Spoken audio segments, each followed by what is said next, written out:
Hello, I'm Matt Hancock and welcome to another Raichious Reviews. Today we're looking at Hacksaw Ridge, not actually a biopic on famed wrestler Hacksaw Jim Duggan. So this film stars Andrew Garfield as a man who, after a traumatic event in his childhood, resolves to do his best to help his... God damn it. Okay, so it's less learning that with great power comes great responsibility, and more saying that he isn't going to kill. And this is inspired by the Bible. Aha! You thought you were watching a war movie. Nah, this is a religious film. And as a religious film, it is definitely one of the better ones. I mean, usually when you have films like God's Not Dead, it seems very hateful and spiteful. It's like shaming everyone else for not believing the same way. And this film, it doesn't feel like it really takes sides. So this is set during war times, and he joins up as a conscientious objector with his mission statement essentially being that I'm going to be a medic. I'm not going to even touch a gun. I'm going to save people with medicine. That premise alone got my attention when I first heard about it. There is something very inspiring about wanting to help people even in like the worst possible situations. And like even before he goes to war, like the first part of the film is focused on him in boot camp, and like essentially the higher ups are like trying to force him out. Like, cause like they don't have any grounds to dismiss him, so they say, alright, we're gonna make him want to quit. And like, it gets to the point where like the drill sergeant's like begging him, just like, just give it up, man. And he stays with it. And it is all about wanting to do the right thing because it's the right thing and against the harshest possible situations. Kind of reminding me of another film that Andrew Garfield has been in. Also, he awkwardly falls in love with a redhead and is very kind of romantic. God damn it, how's this keep happening? I'd say the romance in this really wasn't needed.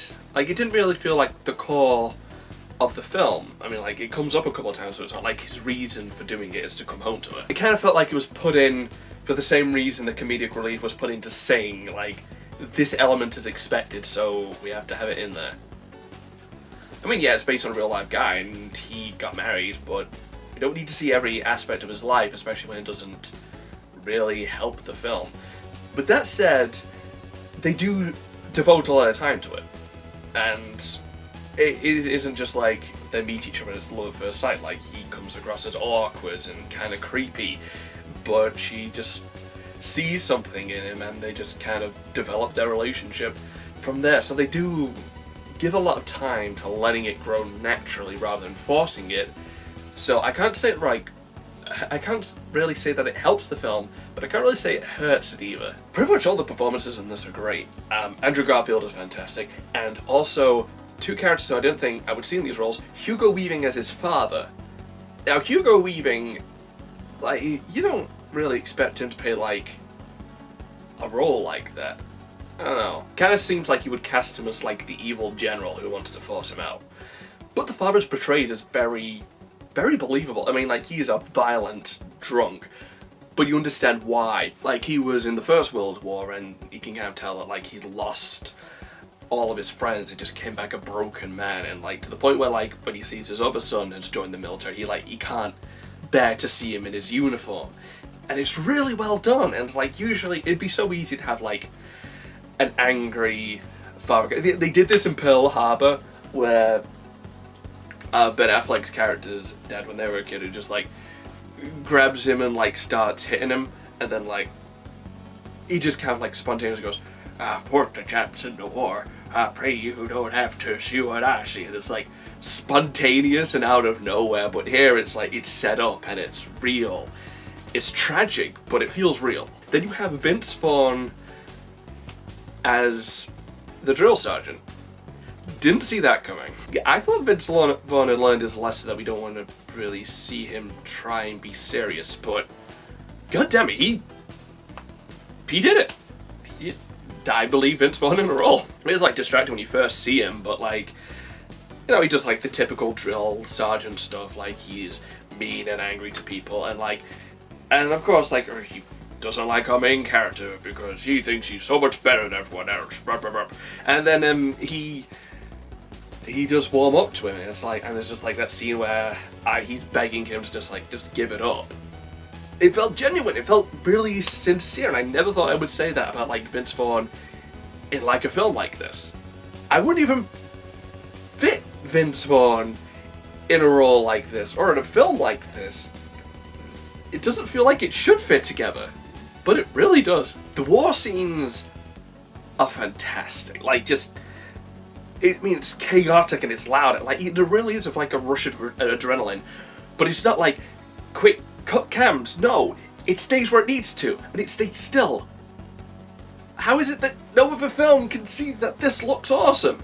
And even if it is chaotic and it's like violent, it still has like time for like cheesy heroics of like a guy picking like a dead body, using him as a shield and shooting people, and like, you know, just people being soldiers. I think that's one of the things that I like, is that even though like our conscientious objector is portrayed as like he's the hero, he's fighting against this system, it never like glorifies what he's doing or glorifies violence. It stays in the middle of the road. Like, the reasons why the higher-ups don't want him to do this is understandable, because when he's in a combat situation, how's he going to defend himself? How's he going to defend anyone else? They didn't see the value in someone who couldn't pick up a gun and shoot if it's to protect someone else's life. And it's not just like about killing, it's about defending someone else. And I would say, and I don't know if this is kind of demonizing the Japanese, though it does feel like it's all from the point of view of the Americans, so you can kind of see why they would see them in like this very negative light, see them as like demons who they kill the wounded, and like they're an unstoppable horde who won't stop until everyone's dead. And like, again, it's portrayed from the Americans' point of view, so it never felt like overtly racist. There was kind of one weird scene where like you do see like during like the climax, we see Japanese general committing seppuku. I don't feel like it was needed. It just kind of felt like it's there because, oh, those crazy Japs, that's what they do. Burp burp. Why the fuck do I keep adding burp burp to the thing? Speaking of the climax, like, just the final part of this film is hands down the best part of it.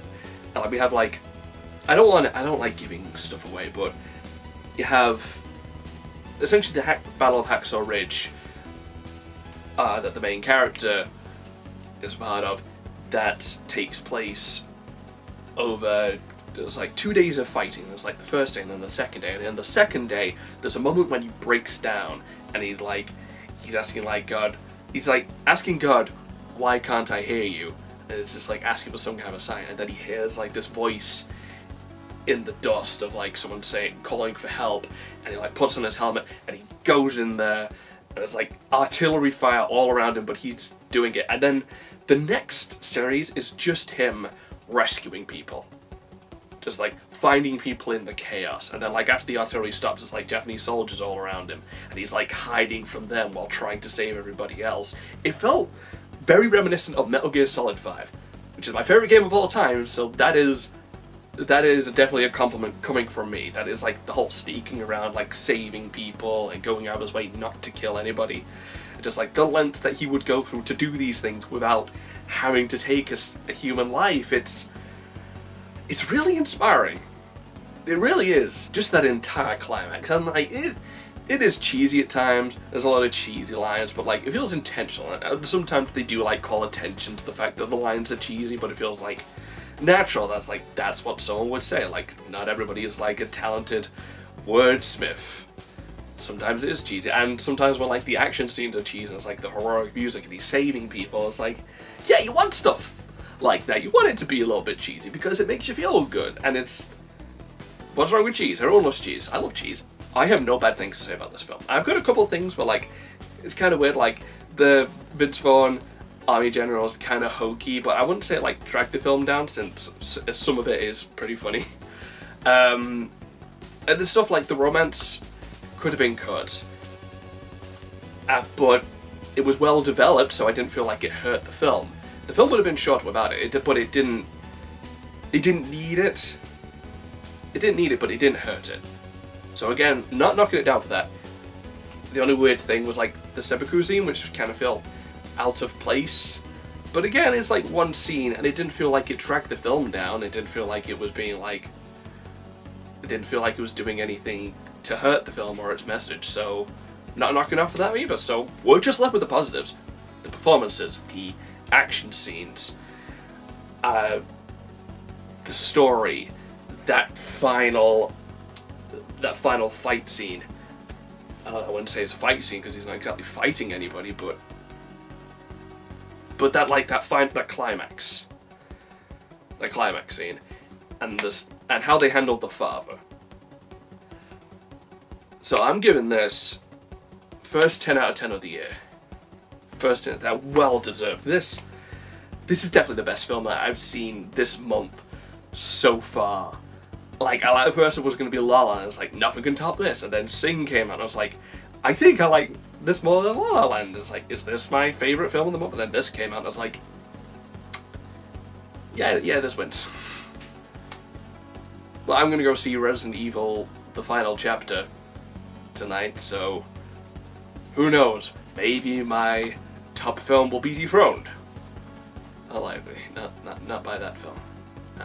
So if you like war films, or if you want to see just the best that can come out of someone of faith, and like not necessarily Christianity, but just like any religion, just like sticking to like the good values that are taught from that, or if you just want to see like good values on someone being a good person, see this film. Please see this film. I cannot recommend this enough. As an action, I'm more of an action guy than like a musical or a drama, romantic comedy guy.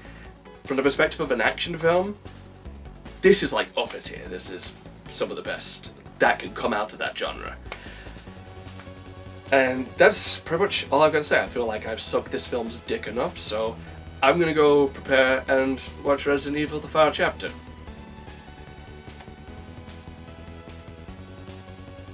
Probably should have watched that and then this. Yeah. Also, I had to stop this review like 3 times because of this thing. Got nothing to say for yourself? No? Not now? Not when I'm ending? Don't work with pets.